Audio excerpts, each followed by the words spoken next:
We will continue with our next keynote, 7 of our Digital Summit LATAM. I will invite to Sean Cryan, President for Norte and Latin America and the Caribbean at Ericsson. He will talk about differentiated connectivity, unlocking the next wave of innovation. Welcome. Thank you so much. Good morning, all. How's everybody doing? Very good. It's a pleasure to be here.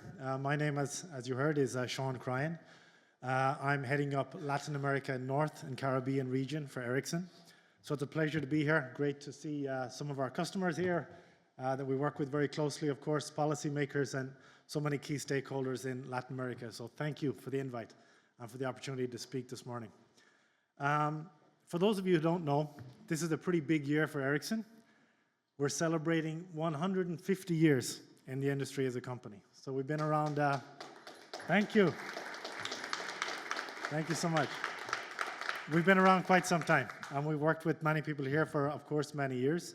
And we've also been in Latin America for a long time, over 130 years in Latin America. So very, very committed to the region, very committed to see the industry be successful in Latin America. We know the opportunity ahead of us. And that's a little bit what I want to speak about this morning, about how we can together, as an industry and all the stakeholder players, work to unlock that next wave of innovation in mobile. Yes, we got an interesting clicker. Well, it seems we're skipping a slide, so we will improvise. So picture this. I mean, if you think about where we are as an industry right now and you think about the future, Ericsson talked about the fact that we are in the middle of a major digital transformation, and it's really driven by 3 interconnecting technologies: AI, cloud, and mobile. And of course, AI is the hottest topic for everybody right now. It's the top of everybody's digital agenda. And AI is moving from, machine learning in a very short space of time to generative AI to agentic AI, which really has the potential to completely transform how we work and how we live. But just as important is cloud technology, an area we've been investing as an industry for many years. And cloud is also moving from the data centers to the edge, to sovereign cloud, closer to where the data resides. And having that compute power on the edge also has the opportunity to open up significant opportunities for the industry. But of course, mobile. We believe mobile is the digital foundation for all of these technologies. And mobile is moving from best effort connectivity to advanced connectivity services, differentiated connectivity. And we believe we're moving to a world where AI will be everywhere, the cloud is fully distributed, and mobile will be the intelligent thread that ties it all together. So we believe the mobile industry is actually in a fantastic position, a very strong position right now, with the coming together of all of these technologies. And we truly have the opportunity to unlock the next wave of innovation.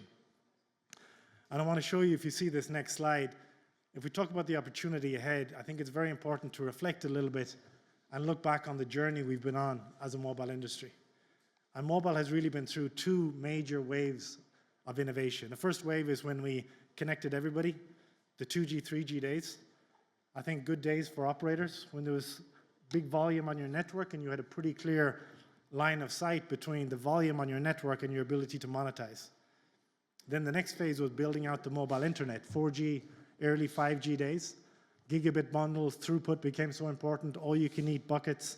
And that line between volume of traffic and your ability to make more money as an operator started to become much thinner. But both of these phases generated tremendous value for the industry, for society, for consumers. And we strongly believe we're now at the cusp of this next wave of innovation. And that means that's going to require action. It requires preparing the networks for the future, for the next wave of innovation. That means preparing with spectrum, with massive MIMO technologies, 5G standalone, network slicing. We believe these are the technologies that would enable the next wave of innovation in the industry. And it's happening globally. I mean, leading operators globally are rolling out 5G SA networks. Right now, we have 90 deployments of 5G SA globally. Mid-band is being rolled out. I think mid-band hit about 45% of population coverage outside of China right now. So this is really happening at scale, and also in Latin America. Right now, 5G SA has been deployed in Brazil, as we know. Last year, of course, Liberty in Costa Rica. The first 5G SA deployment in Central America was announced. So these actions are being taken to prepare the networks for the next wave of innovation. And we really believe that when you prepare the networks, this will allow us to expand and to differentiate the services that we can offer. So expanding into new areas, fixed wireless access is a fantastic use case where we saw a lot of uptake globally, but also with AI, augmented reality, new form factor AR glasses hitting the shelves in 26 and 27 at scale. This is going to open up a lot of new use cases and also expanding into new sectors, enterprise, mission-critical services as well. But we think that when you're opening up the network to enable these new services, we also need a mind shift change in terms of the business model. We need to move away from static, fixed, simplistic, all-you-can-eat data models towards dynamic business models for differentiated services and differentiated connectivity. And we believe this is how we're going to monetize, unlock this opportunity, but monetize the opportunity also as an industry. Now, if I was here a couple of years ago, this might sound like an Ericsson guy trying to sell some radios and talk about some nice things on slides. But this is actually happening.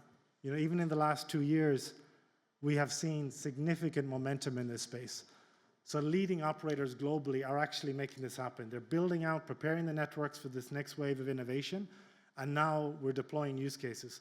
There's over 60 use cases deployed on 5G SA networks, commercial differentiated connectivity use cases. It starts with premium, general premium offerings. I think Orange in Europe is a good example of this, prioritizing premium users during congested periods. But I think maybe even more interesting is very specific targeted offerings based on the service that you're using on the network. So I think Verizon in the US is a good example of this. They've deployed video packages. So if you pay an additional premium fee on the Verizon network, your FaceTime video calls will be prioritized to make sure you're having the best video experience on the Verizon network. T-Mobile is prioritized and has a dedicated slice for point-of-sale traffic. So if you're at an event or you're at a stadium, making sure that your uplink traffic on payment transactions is seamless. Singtel in Singapore is creating dedicated packages for gamers, so to prioritize low latency and making sure you're getting the best possible gaming experience on the Singtel network for a premium fee. So these consumer offerings are coming out. There's a whole host of use cases that came out in 2025, and we expect to see much more in 2026. But it's not just on the consumer side. Also mission-critical services. So when you prepare the networks to be able to handle differentiated connectivity, mission-critical is a key use case. All 3 tier 1s in the US have deployed mission-critical networks. T-Mobile, I think, is a very good example. They have a dedicated slice for first responders, making sure that the most important traffic at the most critical time is always protected and prioritized. So the message that I would like you to take away from this slide is that this is happening today. There's a whole host of use cases that are being deployed and also monetized by leading CSPs globally, and these use cases are also applicable and can be expanded in Latin America as well. We're super excited about the opportunity, but we also need to look at the other side. When you speak about all of these use cases and mission-critical services, we also need to consider that the game is completely changing when it comes to mobile networks. And that means the stakes are higher and security risk is higher and the threat is also higher. So security and trust, we believe, is more important than ever when building mobile critical infrastructure. If mobile network goes down, it's not a matter of you can't make calls for a couple of hours or I can't browse my Instagram.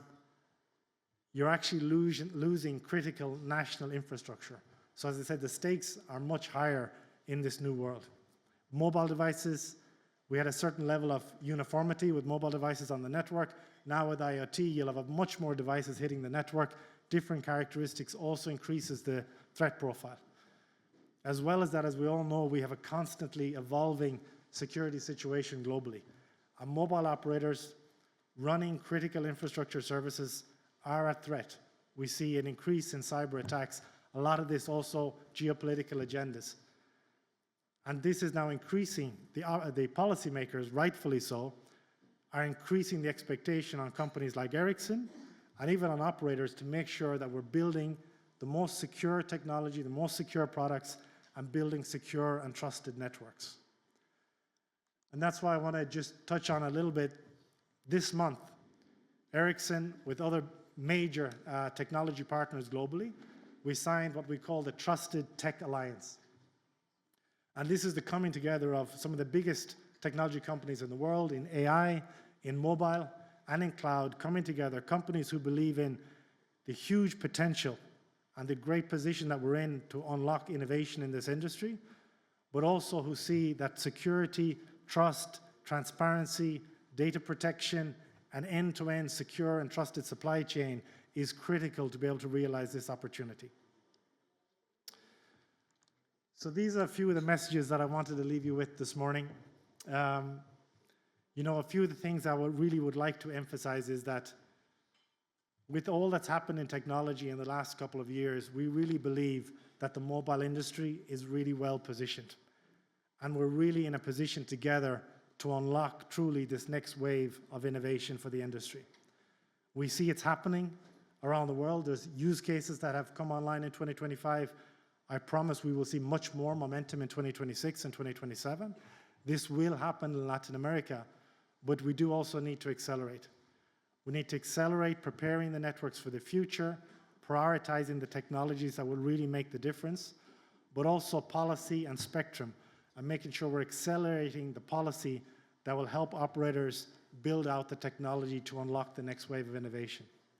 As Ericsson, we're of course very committed to work with you all in the room, work with all of the key stakeholders and customers in Latin America to really make this happen together, but also to make sure that when we're building technology and we're building networks, we're always prioritizing trust and security, because we fundamentally believe these are one of the most important foundation to actually realize the opportunity as an industry.